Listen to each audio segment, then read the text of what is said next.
Hello. Hello.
Happy New Year.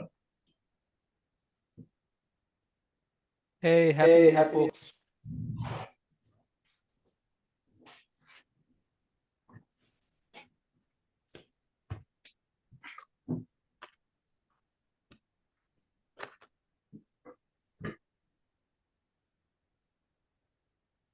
I wasn't sure if this was going ahead today or not, David.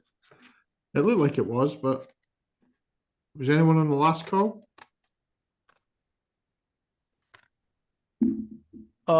I believe the last call was before the holidays. Here I see it was on the 17th December. I believe I joined the last call as a new attendee. Of course. But yeah, that's I know.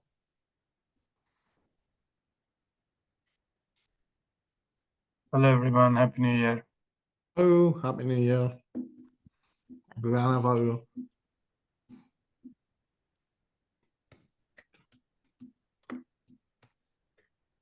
Hey, Abby. What's up? How are you? Good. How you doing? Good, yeah. Should have learned Scottish for a Happy New Year in the meantime, and then I could have come in all, you know. I'd have Where? loved if you came in and said, Nolla Creole agus Brianna Vau. Yeah, that would have taken me all of my holidays to learn, I think. So maybe that was why. That's my excuse. It's easy. I'll send you a YouTube link. Uh, It's one time a year that makes us all happy, right? Everyone in the world sings Auld Lang Syne.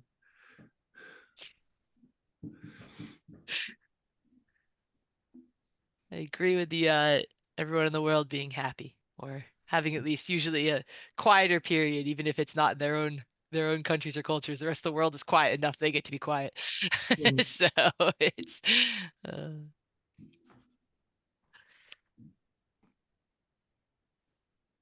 all right. So last I checked, we had only a couple of questions, but I think we've had a few more added since then, from what I heard. Yeah, I shoved a couple in today. Yay. All Um, right. Certainly worth talking about. Cool. Because yeah, there were I think there were only like three or something there this morning when I went in. Yeah. All right. Oh, So there's a lot more now. good. All right. So in just sort of because we do have some relatively new faces and completely new faces. So these are sort of slightly different than our usual fortnightly calls with the team or with the group, because those calls are sort of operational for the group, and you'll see sort of one of the leads from the working group kind of running those calls, making sure that we cover the important things and get through action items and make sure everyone's welcomed, and we figure all that out. This is a little bit different because it's actually focus on a single project, which this is the assessment one. We've been going for a couple months, so I'm not going to go deep into like why are we here thing. If we need to, we can. But basically, the high level is that people love the maturity model, but it's like TLDR. How do I actually use the thing? And so we're trying to figure out, can we create an assessment that helps people place them on the model, gives them a more narrow scope of what they need to read, what they need to focus on in action by helping them get to that more focused view through a survey of questions. target audience is end users. We understand that consultants are going to use this, and that's an important part of the ecosystem, but our focus is on end users being able to self-serve this, allowing consultants then to add extra benefit on top rather than making this something that you would need a skilled facilitator to use. We've been going through each of the items on the bottom of that spreadsheet I just shared, and we're on to operations. And we're trying to use this period of time to be really synchronous in our chats. So the idea isn't to come up with the questions during it, though of course that happens naturally. We identify questions, but more so to think about the questions that are in that sheet. And what this is putting input into is that we're going to have like a small group of people kind of take all the inputs from all these calls and go into a magic machine and come out with a draft. And that will happen probably at some point in February, if we can get through the rest of these in January. And that will take into account all these conversations, so you may see some of these exact questions pop into the final draft, or you may see some of the outputs of our conversations influence the final draft. That is my summary, and welcome to the new year. So I guess part of why I did that summary is I am one of the working group leads. I am not a lead of this call. So I am here to make sure everyone feels unblocked and feels empowered and that we are supported, but I'm not here to run the call. So I'm going to now shush, go on silent, and let you all run the call. And that's all. I think the only thing you normally say as well, Abby, is could someone take notes for this and put them That up would be after the best, yeah. call? So that's part of where I try not to be here in the facility of running the show and more in the facility of supporting. And so yes, we have let me share that notes doc as well, unless somebody has that on the top of their fingertips. And I always put my hand up and say I'm dyslexic, so I can't take notes and talk and read at the same time. That's a bit of a problem for me. Funnily enough, though, I can touch type, but I just can't talk and read and participate. Memorization. Yeah. Let's see. Where's that doc? I will get the doc into the there in a minute. And yeah, people and it can be a group effort on the notes taking, but we all know from our own day jobs that if everyone owns it, no one owns it. So just calling out that risk and just be aware. So I just shared the link. Can you verify if that is the correct one or not? Thank you. Sorry, I clicked away from Zoom. I hope it is. Yep, that is it. So we can is that the main link? No, I think that is the main one. That is the main Give one. me 1 second. I have the one from the. Oh yeah, the one in the meeting invite is the main notes. I think there is another one which is specific for this assessment. Yes. Yeah, So I have it now. I'm just sharing it. amazing. Sorry for making that hard to find. I just shared it. That is it. And as you can see, we don't really have notes from the 17th, so we can just update that one to today's date, really, and go from there. Is someone able to take notes? Sorry, I had a delivery come and some shuffling around right at the beginning of the call. Here I'm just doing that right now. Okay. Thank you. Thank you. So what we normally do is we normally just go through the questions because we've got an hour. Well, less than an hour now, 50 minutes. We normally kind of rattle through each one of the questions. The structure is normally a question, then typically thinking about level 1, level 2, level 3, level 4. Not everyone's been putting them in that sort of order. So sometimes we've got to guess if which one is the level 1, 2, 3, or 4.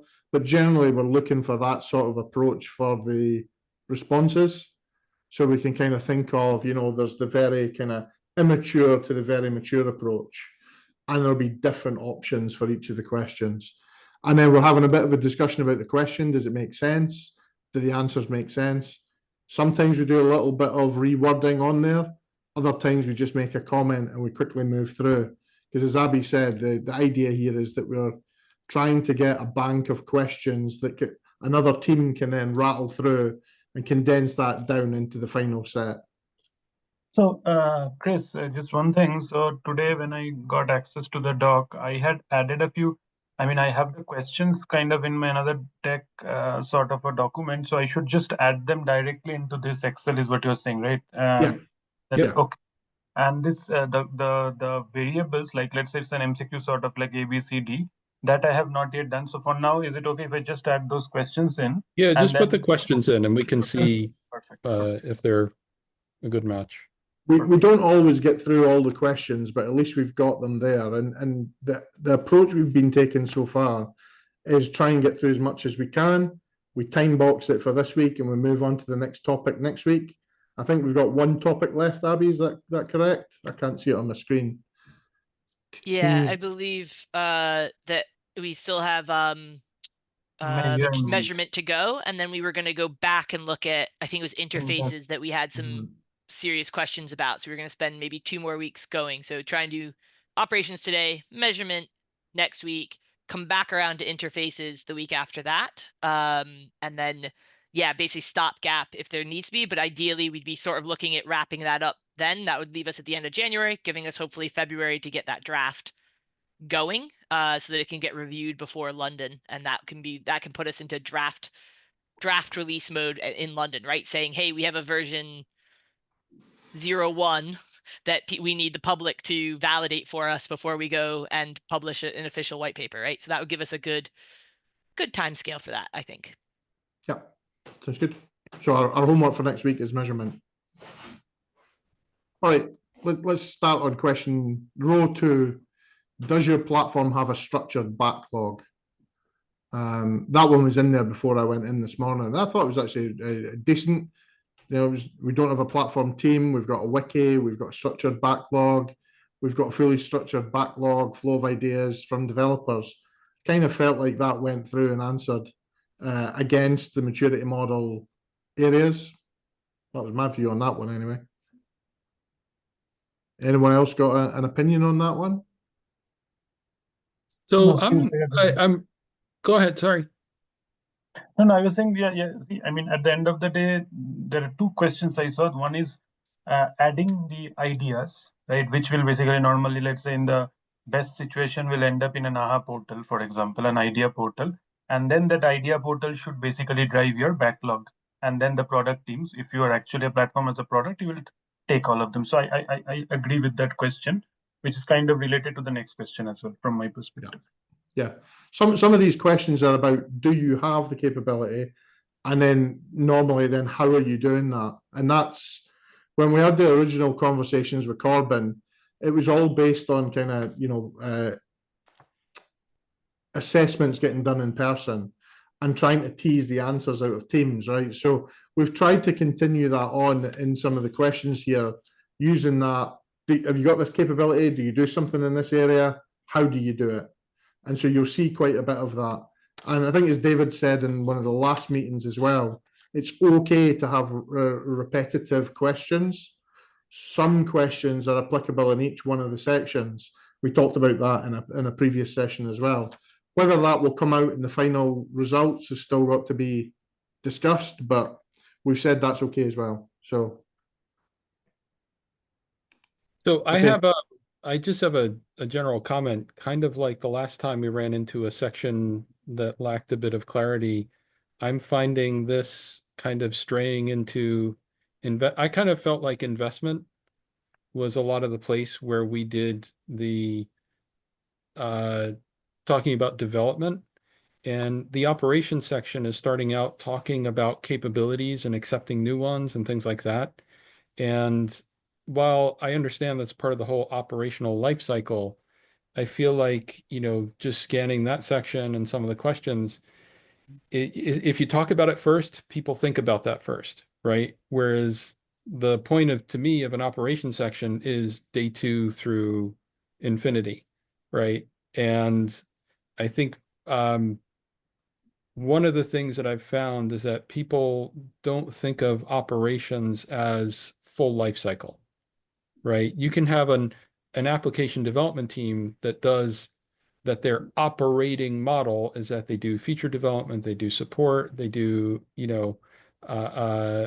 discovery and out, so we can consider that operations, but the word has a connotation. that we should deal with. And I feel like this section doesn't kind of deal with that connotation directly enough. And people will be looking for that. Like, how do you operate a platform, right? And the very first level one is people requesting capabilities, which is not what I think of when I think of operations. So basically, David, just to second you on that, when I saw this operations section, when Abby was in the chat saying that today we are discussing, I was thinking, okay, support, maintenance, patches, that's what comes kind of normally, right? But then you go into the maturity model, if you see the operations is like the full life cycle, like you said, right? It starts from requirement gathering to some extent. So I agree that when you hear operations, it's a double-ended. You feel right. I mean, again, we have a platform operations team today in UI, right? They don't handle any requirements. They just focus on operating the platform, so to speak, right? They take care of the service now tickets, the change management, they ensure that. So in that way, I mean, you are correct. Well, but we think, do. I also want to point out that's not necessarily what we want as a behavior. So I think that's a really good example of where we can start asking questions. Like, and this is where that debate of is platform engineering like anti-DevOps or like the new DevOps or like whatever phrasing you want to say. And it's like, actually it is building on the value of those that operate things, build things better, but more accurately to their customers, more maintainably for themselves, more operably, all those things. It's just that with the phase that DevOps has gotten to, people see the stack people have to be supporting is quite big. And with platforms, we minimize that stack of build and run, right? And so we can ask questions about like, we could ask questions around like, are you building and running your platform? Or are you, there was a great article by someone, Those I want to say questions it's are in. Camille. Maybe it was a platform engineering book I was reading from Camille and folks and Ian, is that they talk about like, right now, a lot of people in platform engineering are going, great, I don't have to have skin in the game. I can just like give you an interface to go order some stuff, but I'm not going to run the stuff, nor am I going to be the one who's using the stuff. And that's a really bad place to be in, right? Because now we're going the exact opposite of build and run. We're saying we're not building or running. We're just sort of a middleman. And that's sort of some of the questions we can maybe ask about. Yeah, but even in that case, you're responsible for interfaces. Maybe this section was we can't. I like the wording of a bunch of the stuff in the section about handling lifecycle. Maybe it's just the name that kind of gets away from it, and we're talking about lifecycle, like lifecycle management of a platform, and a lot of the wording is around that. But as soon as you say operations, unless you're talking about operating model, which is, I think, really what this section is talking about, then it kind of, you go to patching and such. And like I said, there's overlap with investment, but I think you could trim that up because investment, if it's really how it gets paid for and how it gets grouped up and things like that, you can differentiate that from what's the day-to-day operating model for a platform team.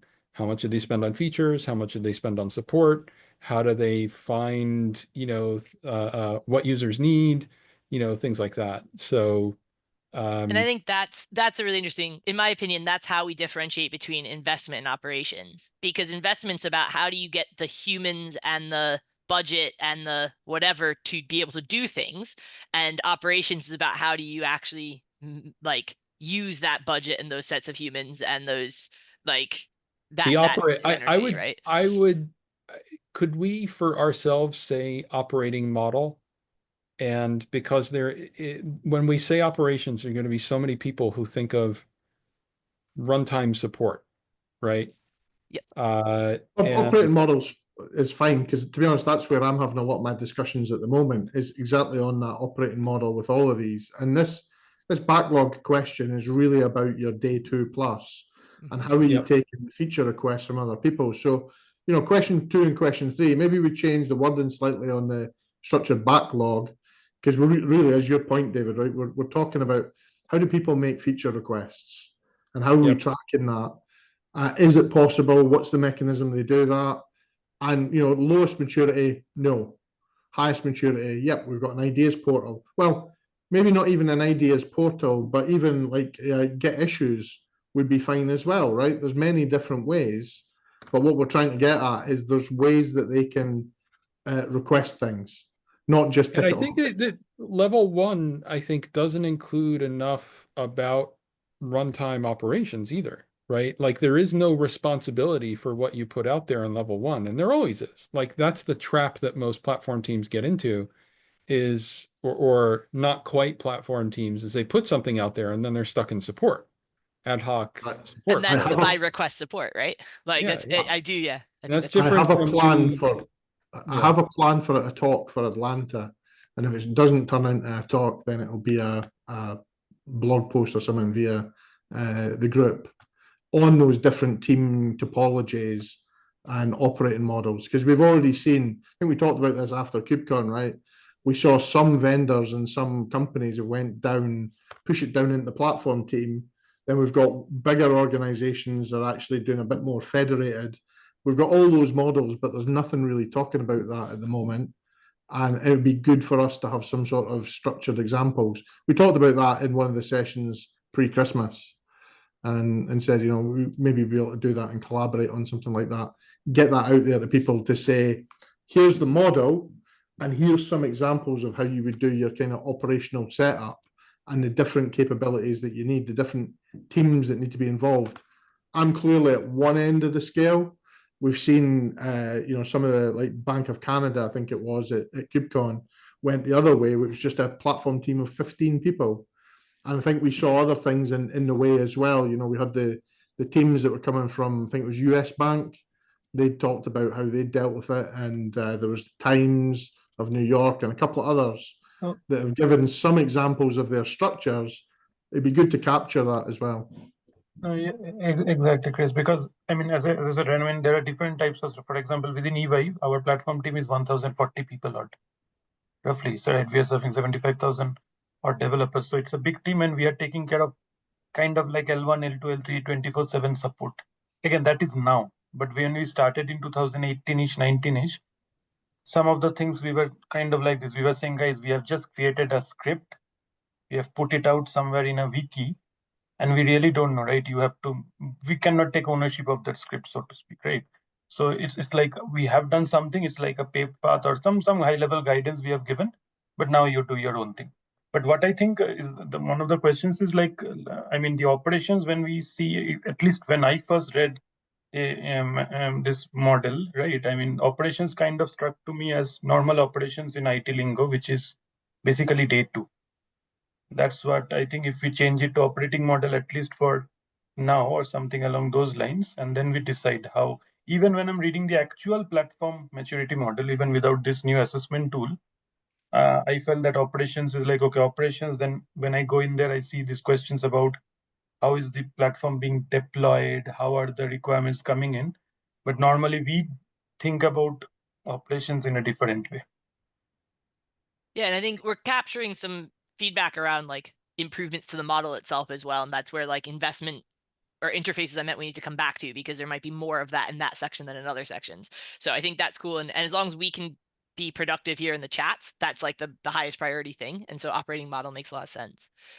I think my personal opinion on sort of coming back to like the original question here that prompted this very good conversation is that I'm less worried about that in the sense of what type of operations are we talking about, and I'm more wondering if this falls into the trap of implementation versus intention that we try and be aware of. Is that like there are lots of ways to do things successfully, and if we tell people like you aren't mature if you don't use GitOps, but they have a very mature, scalable, like drift resilient, resistant like deployment mechanism that isn't GitOps, like, is that a problem? Like, what matters is they get the outcomes they're looking for. And what I'm worried here is that the structured backlog is a little bit of implementation. And when I see the examples, I think we go deeper into that avenue of implementation. So I don't think it's a bad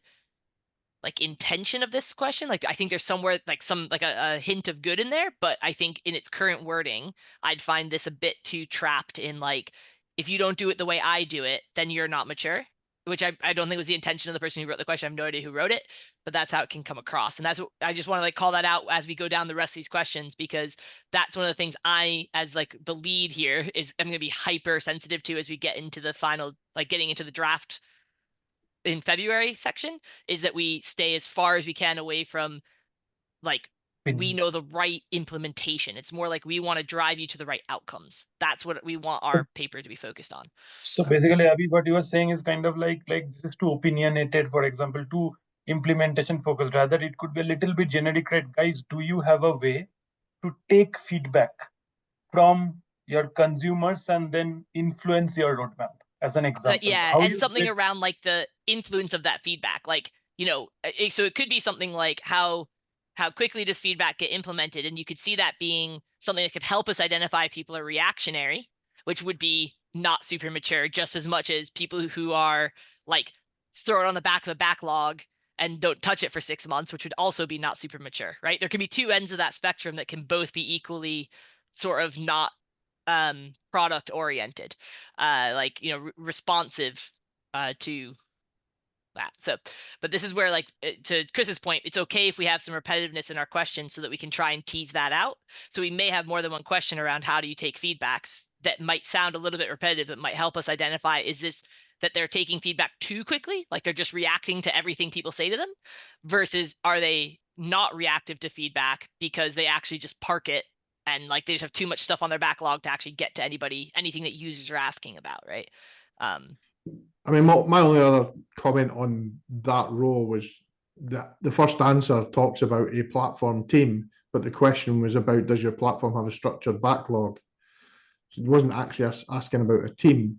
It was asking more about the platform and how you do things, right? It doesn't matter whether it's a platform team or whatever. It was about how do you do you have some mechanism for tracking that backlog of features, functionality requests, things like that. And then the next one kind of made sense to me, to be honest. It was about, okay, is it possible for, again, implementation, take out application and just think about teams to ask for new features for a platform? Because it's not always about the application teams. I keep banging on about that. It can be other engineering teams want features as well. And so if we genericize that, that would make kind of sense. It was, nope, there's no mechanism. Yep, you can do it verbally. Yep, we got it in some sort of structured format. And yep, we've got it in a very mature type portal or ideation sort of tool. Because again, other organizations can have a tool that allows you to do that, right? Not necessarily just an ideas portal, but a tool. So I think the overlying thought process, Chris, you are saying is that most of even the answers, I think, has to be, let's say, generalized or made a little bit more generic. For example, here, I think like, okay, yeah, we have a shared wiki page, whether that's the answer or not, or do we just need to guide them to, let's say, more like this, let's say the nuance of the situation, right? Okay, you have the backlog or something along those lines, rather than telling them, guys, okay, an idea portal or something along those lines, right? That's what you're saying. Yeah, but some of it's back to Abby's point as well, right? We want to do a little bit of guided outcomes as well. So if we are saying that level 2 maturity, a wiki page would be better than a spreadsheet, because at least people can actually get better visibility of that.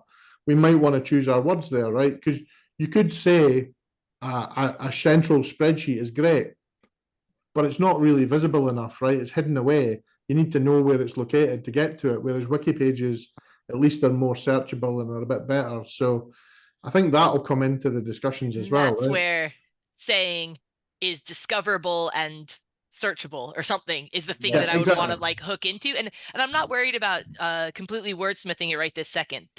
That's why I wanted to give the context or remind us ourselves of the context that like these questions are not getting taken from this sheet and put into the final draft. These conversations are what's going to drive the draft that then is going to go through a whole nother round of reviews. So like, yeah, but that's exactly it, Chris. Like, I think it's those outcomes that you're talking about, discoverable, searchable. How do we capture that? Votable, right? Like, so that you can capture not just let people read it, but can they interact with it? Can they add commentary to it? Can they add votes of Right. things like those kinds of things? Like, those are still somewhat tactical, to be clear. I understand that like adding upvotes is a very like specific thing, but yeah, that style of outcome is what I'm hoping we can hone in on. So let's yeah, just very make cool. sure we put that in, right? So we've got the votable, because I think generally the 1 to 4 there is the right sort of curve or the right progression. So I'm okay with those 2 questions, to be honest. Do we feel that the SDLC, the old-fashioned systems development lifecycle, is something that we need? I'm going back to the whole lifecycle element, and the stuff that you all have been talking about is a segment of the lifecycle that keeps going on, right? It's the requirements and analysis and development part, but then you have the maintenance and support part. And something I think a level 4 is, have you ever retired a capability, right? Mm-hmm. That's actually something is a nobody ever does. question, David, I have added. If you see at Love the it. end of That's good. Yeah. Yeah, so question number 17 is, do you have a formal documented way to decommission or retire a platform offering? Yeah. As an example. So what if we say that maybe we can fit these levels that would kind of conform a little bit to how well easily you can do stages of the SDLC. How about saying, for instance, level 1, ad hoc requests for features, ad hoc requests for support, no, very little in the way of self-support. There's a mixture of implementation that we have to get away from, but I would say like a good platform operating model is also about how well it supports the users, so that you don't end up with a lot of like ad hoc incoming requests. An immature platform will require someone from the platform team to tell you how something is behaving on the platform, right? As opposed to letting that be self-serve. Now we could say that's in interfaces or whatever, but I do think there are some ways we can level up, both in, again, feature and product management, and then maintenance and user support. And there's so much else. This feels like it's one of the largest potential sections, right? Is you could talk about, does someone take care of the financial modeling of the platform and its uses? Or is that a capability, right? That's implementation.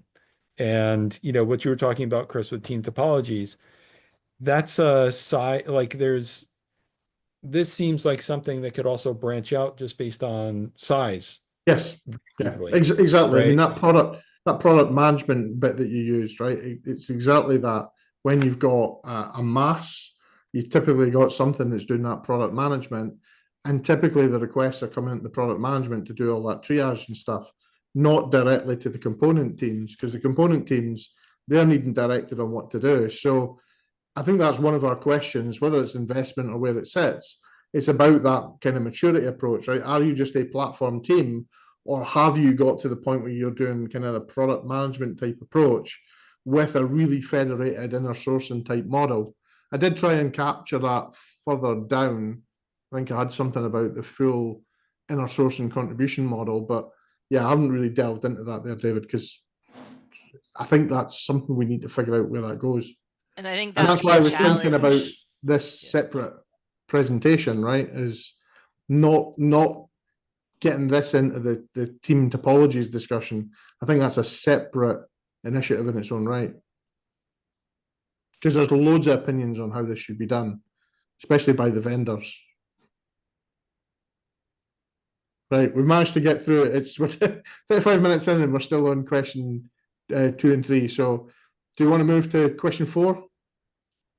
Who develops new features of the platform? Application teams with only them as the target customer. I was a bit concerned about it just saying application teams, but application teams with a pressing need, centrally enabled team, and then yes, I think someone's overwritten something. Someone's cut and paste whatever was there. It's now saying yes to an ideas portal. Revocable. Oh, it's okay. It's my screen. Centrally with the intent of an X as a service. So I think the thinking was correct. I'm just not sure about the wording on the responses because it says application teams. And I think if we took out the word application, it's probably okay then, right? It's teams with them as the target for consumption. It's teams with a pressing need. It's centrally enabled team. It's a federated model. That feels like that lines up with the maturity model quite well. I really like that because I think that, you know, one of the conversations I have a lot with people is like, if it is not a bad thing to be focusing on automation of your operations if you're an operations team. So like you're a team that provides databases, automating infrastructure as code for the creation of those databases behind a ticketing system is not a bad waste of your time. You're a horrible human kind of thing, right? But it is not as like that is, in my opinion, the team with themselves as the target, because people will be, you know, putting things on the backlog for this team to provide them a database as a service, and they're going to use the automation they're creating to provide that ticket response, right? And so I think that, and or you could imagine an application team who's going, gosh, I need this, I want to start using WASM and my org doesn't have it yet, so I'm going to build my own capabilities to do WASM because y'all are too slow. That would be an application team building something for their own use. And so I quite like that generifying of the word teams. Basically, I can think of two examples already that I would say would both evaluate to the same level of maturity, but be coming from very different implementation examples. And that's, I think, the key to a good question, right? So just another one thing is that I think there could be another question also from a maturity perspective, which is related to this, is that do you have a way to converge capabilities developed by, let's say, in team topologies world, stream aligned teams onto the platform, kind of like that, right? So That's that a good question. Do you want to add that one to the end because we don't have Yeah, something? is there an on-ramp back and that's onto the only page where road? I would stay away from putting. So if we learn our lesson from this question, I love the question and would just not put stream aligned, no, because you obviously, could have yeah, multiple yeah, solutions yeah, from 100%. any team across the org that you need Yeah. to streamline, and that's Yeah, and then yeah, I think it's a brilliant example of the question. Yeah. Okay, that one was good. The only thing I would say for 4 is the third and fourth questions. If it was a way to word them so that it didn't focus on a singular team. It could just say team or teams or something, you know, just to show that there's scale and that X as a service could be broken out within a team or across multiple teams, right? That is Just added part of in. the current model that we haven't really dealt with, is the fact that you could have an ecosystem of services. And it kind of gets into that a little bit in this section in operations. So Yeah, I've just added in federated approach after X as a service. Just think, because that's really what we're talking about there, right? yeah. Cool. All right. Upgrades. How do you perform upgrades to the platform? Now, those are the operational things that we're getting into. And this is straight out, because it was me that put it in. This is straight out of both Corbin's question sheet that we looked at before and the maturity model. Are you doing reactive ad hoc, updates based on requests or things happening, right? There's been a failure, we need to do an upgrade, or AWS have done an upgrade, so we need to do an upgrade. Are you centrally tracking that, but not necessarily applying that via central team? Again, that's what we talk about in the maturity model. Is it centrally orchestrated and maintained? So that you're getting more towards a central team looking after that. You may have scheduled maintenance windows to get things done. And then really, I think the most mature one that we've been talking about is that, I can't read it because I see David's name, fleet managed for zero downtime without business impact or scheduling. So our most mature approach is basically we can do upgrades anytime without impacting the business and without asking for permission. That's ultimately what we're saying is the highest level of maturity. And consistently across, right? So I think that I'll call out that I think C and D are fairly similar in this scenario, or could be considered fairly similar.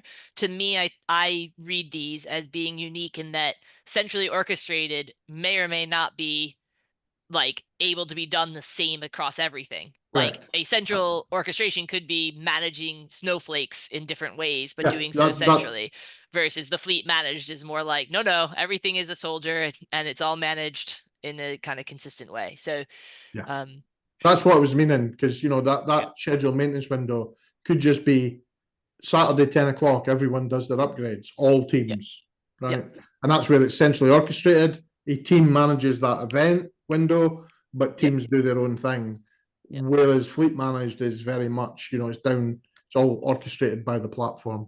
So, but should we also have kind of like a accompanying question on, let's say, do you send out communication notification to all of your consumers before, during, after any sort of platform upgrade / maintenance, for example?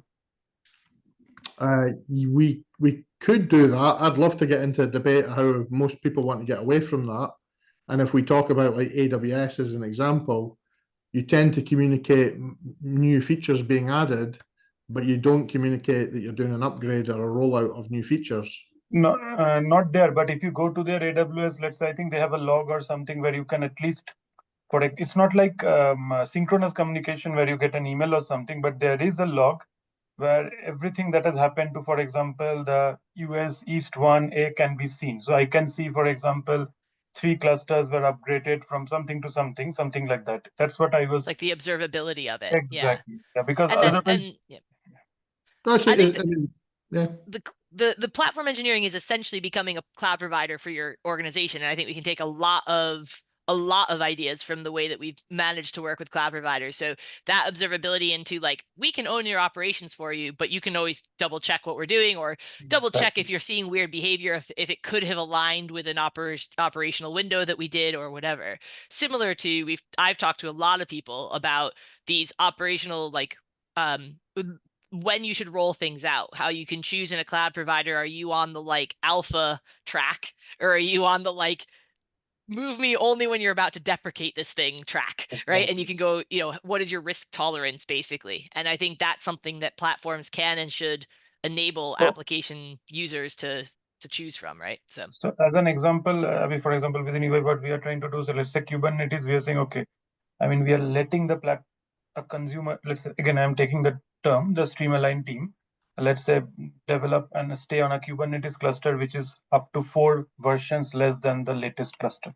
After that, there is no option, right? For example, and those details have to be provided somewhere very transparently so that people can see, guys, okay, this is the last 2 months I have on this cluster, because after that, something along those lines is what I'm saying. So that is very important, I think. So I can add that question and then we can look at it.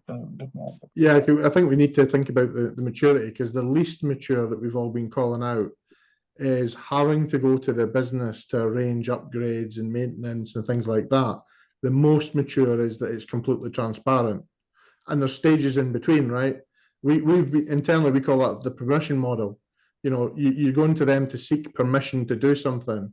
You want to move as far away from that as possible if you're a mature organization. No, but as part of the provisioning only, Chris, you should be able to kind of dictate your approach. So let's say I'm provisioning a Kubernetes cluster, I should be able to say, so then I don't have, but at least at the same time, I'm telling that, okay, I don't want to upgrade the next time Kubernetes release the next. I want to be, let's say, on the 3rd version at the end, but at least I should have a place where I can go and see, okay, my cluster is on this version, this is on this version, the platform is running on this version, they will deprecate after 2 weeks.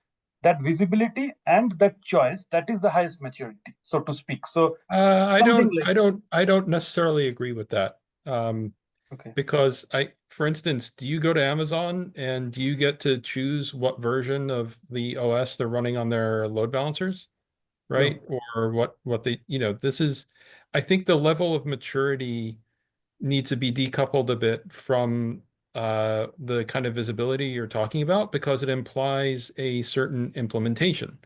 To me, the most mature platform is more like AWS and say ECS, or even, I forget what, Fargate or something, where I just give it apps to run and I really don't care, right?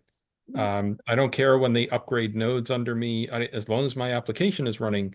That, to me, is the most mature kind of platform, And right? but this is where I think platforms need to provide for users that need different things. So I think to some people, that's a really frustrating platform because they're like Exactly. working And in we've some had sort of people a say like that in the low group. Colin was latency, like, too like- restrictive, right? Yes.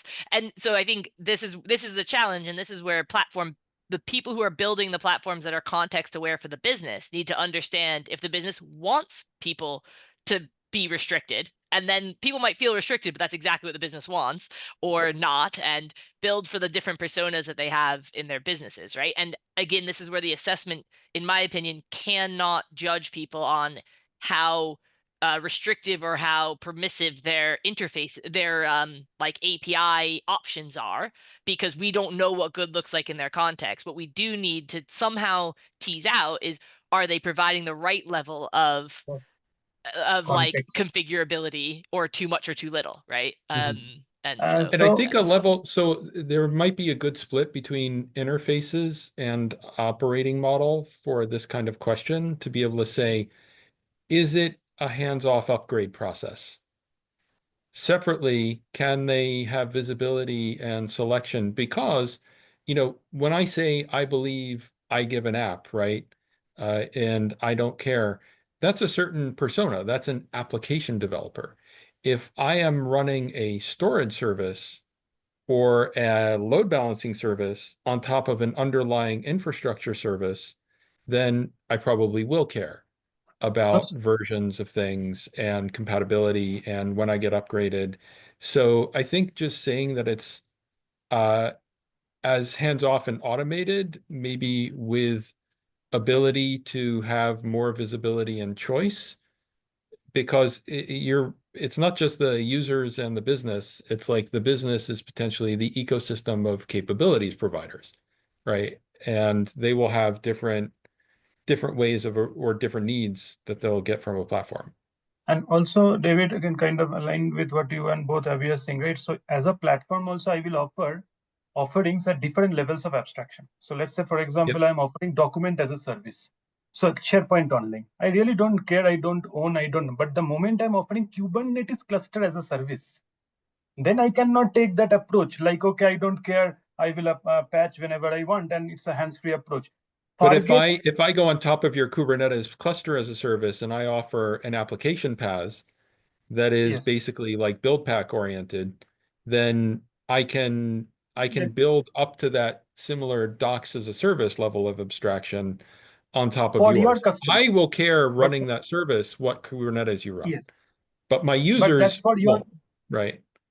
Yes, but that's for you but from the platform perspective, you are still my customer. The end customer is not my customer, right? So from a platform perspective, you are still my customer. So I will still have to tell you when to upgrade the Kubernetes cluster. You might not tell your customer because your customer doesn't even know you are on Kubernetes. Yes, exactly.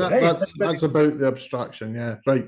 Probably need time out on that because we've got 10 minutes left. Yeah. And we're only on number 6, right? So if we move on from that one, it sounded like we were in agreement on question 5, and question 6 was really trying to get into how do we deal with how do we deal with failures during the upgrades? Because at the lowest level, there is no automated back out. It's runbooks, it's reactive unpicking, it's trying to get back to the last known good. A little bit more mature than that is using some sort of blue-green swap out, cut over and back out type approach. So you build it in parallel, you cut across, you might be able to back out quicker.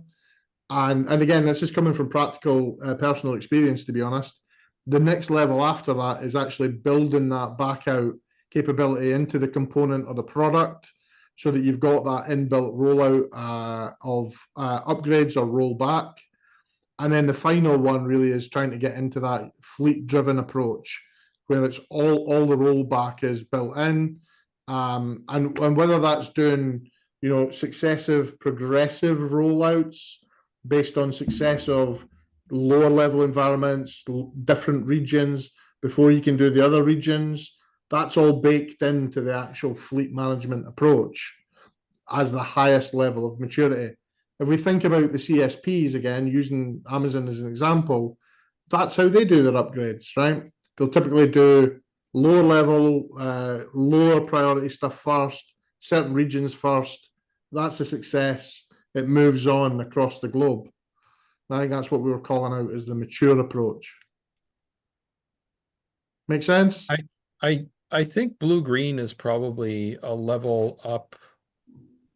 So to me, it's You think they're flipped the other way around? level one is manual intervention. Let's face it, right? Reactive, yeah. Level 2 is controlled but operator driven, rollback and roll forward and such. Level 3, I would think, would be blue-green, and level 4 is just canary.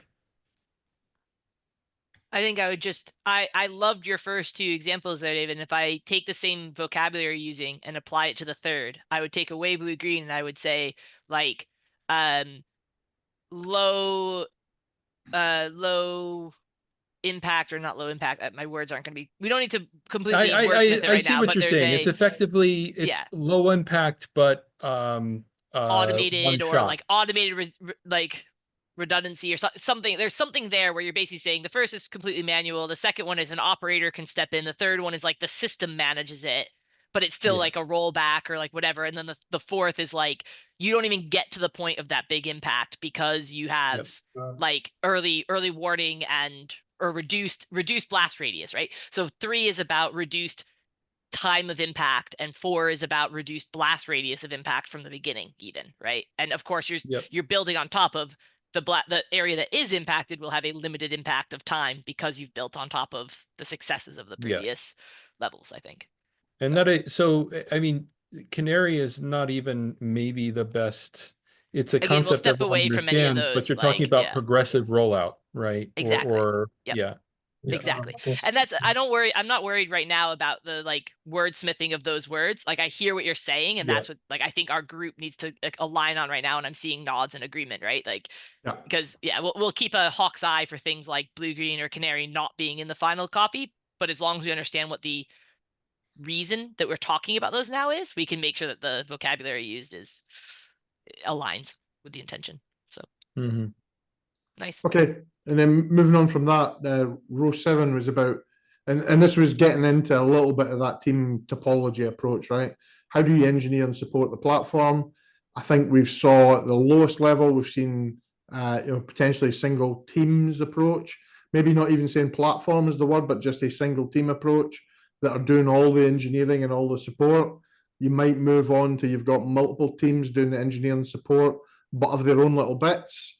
Then you've got something that's a bit more centrally orchestrated on the product creation, the component engineering, potentially with a separate SRE model for supporting kind of the instances that have been stood up. And then the most mature one is that kind of fully federated approach, where you've got inner sourcing contribution model, separation of engineering by components and products, separate SRE model. You could even have the business contributing to some of that. Like your app dev teams are able to contribute as well. That to me aligns with the maturity model and the things we've all been talking about, which is that inner sourcing. We're seeing that as level 4. It's everyone can contribute, rather than I think level 1, it's only one team that has to solve all the problems. For one thing, I think the progression to multiple teams, we have to be careful, because I think you can run an effective platform in a small organization without needing lots of teams. That implies size. And I don't know how everyone talks about inner sourcing things, but I don't know how often it actually gets implemented. And I think maybe there's a level skip between A and B. I think there's plenty of levels with how do you engineer and support that are at the lower end of the scale, right? And that's why this particular one calls out its own. I think it calls out its own presentation, its own blog post, whatever we decide, right? It talks about those different ones, because I agree with you. It's an at scale question. If you're a small organization, and Lego was a great example, right? I think there were only like 6 people in that team, and they were doing everything. Bank of Canada, 12, they were doing everything. But then when we start talking about the thousands or the hundreds of people in an area, it's moving more to a federated model. Well, but I don't know that, how do you, I think there are levels you could ask of any team and size organization for how do they engineer and support the platform, right? And to me, it comes down to, are they doing forward planning, roadmap type work? Are they taking feedback loops of what their, what their support, spend is effectively?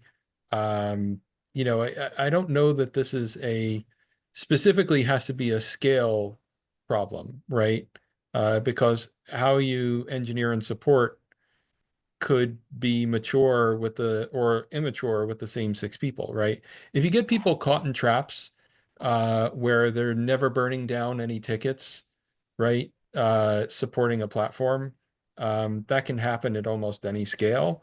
And, I know it's agile specific, right? But I think there are ways of looking at, again, how do you operate less mature versus more mature that's somewhat independent of scale. Yes, and also I also personally say, for example, let's say we are saying that the single platform team approach doing all engineering and support is less mature than multiple platform teams doing engineering and support of their own components. Is it really a correct statement, right? I mean, are they really less mature? Maybe not, right, at all. Like David is saying, I am also kind of in that way, right? I mean, I don't think a single platform approach doing all of the support is a less mature version at all, as long as they're doing the things correctly, which is all of the other things that the maturity model is talking about. That's the What are outcome the, focus, right? okay, yeah, you mentioned outcomes earlier, Abby. Like, what would be the outcomes at different levels for this?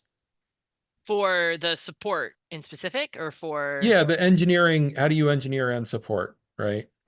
yeah, I mean, I think that the outcomes is around the sustainability of it would be one thing that I'd look at, is like, maybe you're looking at like percentage of time you can spend on innovation versus on like maintenance and keep the lights on or something, right? Like, it's the same stuff I'd say I'd look at for outcomes from any product engineering team, like around support, is like, are you repetitive on the lessons learned? So like, are you getting the same issues all the time? Are you spending your time on innovation or maintenance? Are you burning out people? So like something around like human turnover or something could end up being in there. So those are some of the outcomes I'm like, just off the top of my head, that I'm thinking about. But I appreciate that's not quite refined enough for the question that we Well, have on our and hands right now. some of this was about that cognitive load, right? And reducing that Yeah. cognitive load. And so have you got a single team trying to do everything versus have you got a federated model and less cognitive load? There was a lot there just in that one question. There were other thoughts that came into my head, but we've hit the top of the hour. And I was we've gonna now ask got to that. row 7. I'm glad you raised that, Chris. I was going to ask, like, so we have not gotten through, just for context and reminder, we have not gone through every question of any one of these sections yet. So getting through every question is not the bar for whether or not we move on to the next section. The question is do we feel like we've come to a point in the discussion where this group that is on the call today feels like, given the same problem, we've come up with similar answers, because we're all sort of getting aligned with what we want to see come out of questions around operations, because we've started to push on the edges of it. Do we feel good about that with operations, or do we feel like we need another session to get there for operations? My view is I think we need to come back to it because there's other things. We've only just started talking about upgrades. We haven't talked about things like observability, monitoring, alerting, whatever you want to call it, incident management, support. We kind of just touched on support. So if we were going back to those flavors of the operational aspects, we've only covered kind of a couple of those: upgrade and planning of features. We haven't really got into the rest of it yet, and there's still quite a lot to go through. So, yeah, How it do feels you a bit guys, like you two, feel? interfaces. We probably need to come back to it quickly. Yeah, and I David, agree. I think there's a lot of I think in this particular case, coming up with the questions and honing in on what we think are good maturity levels will need to feed back into the actual section of the maturity model. Kind of like we know we need to do with interfaces. Like I feel like as soon as we dig into doing this process with operations, it feels like we're doing it, and therefore the section feels insufficient. Yeah. Right. And I think So what we'll keep an eye on is insufficient versus inaccurate, and like the Mhm. urgency at which we need to update the model itself, keeping in mind it's been translated, keeping in mind that there's lots of things Yep. we can update.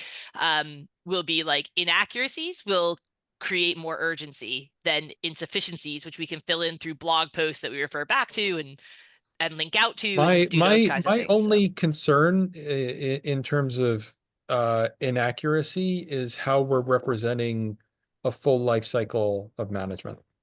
cool. And yeah, and that's a good one to keep an eye on. Yeah. I think is a reasonable point to make. Yeah. Josh, are you happy Um, with us? Sorry, am I pronouncing your name correctly, by Yes, the it's way? perfect, perfect pronunciation. No, I'm That happy can't be with. true, but I appreciate the nice response. No, it's a perfect pronunciation, to be very fair. So only thing is that that this section by default, right, the way this section is structured in the overall model also is that it's a very broad section. Yeah. Right. So coming up with this question might need 200 questions, for example, very frankly, right? Observability itself can have maybe 20 questions.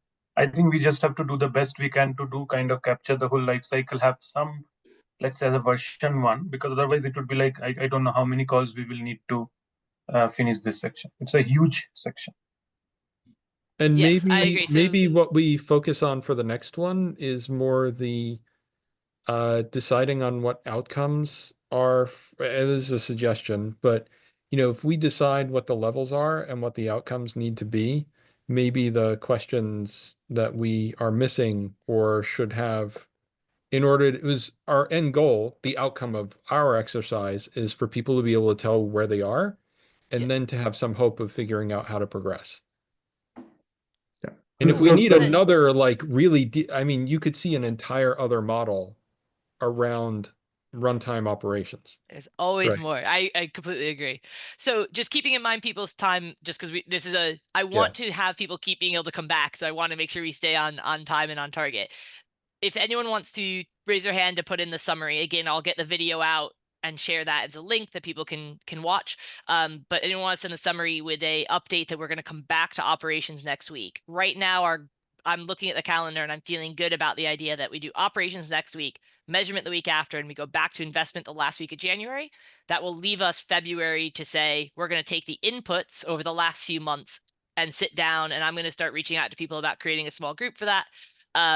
And like appreciate that can't have everyone involved in it. That's part of the CNCF process, is to try and help create a single voice document that then gets reviewed by a very wide group of people. So yeah, but that will be kept for February. So when are we going to come back to this one up? this one next week. I think we just keep Okay. going. We roll straight into it next week. I don't think it has quite the same challenges that investment had. Or not investment, sorry, interfaces had, that people wanted to think on for a bit longer. So I think we just keep rolling into operations, then we do measurement, and that sets up interfaces for the last week of January as a reprise on it.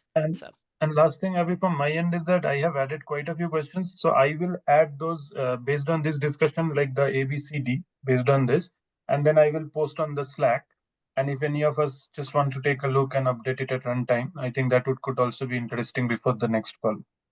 That'd be great. And if actually that means that Terja, maybe you can own that process for this. So one of the things I do to try and diffuse ownership of these meetings is have someone different post about the meeting each week, and we post to the main channel of the working group platform to say we had the call, this is what we discussed, and this is our homework, and here's some links if you want to check out more. So you can see David's example from last time as like an example, but you can do it in your own style. There's no format.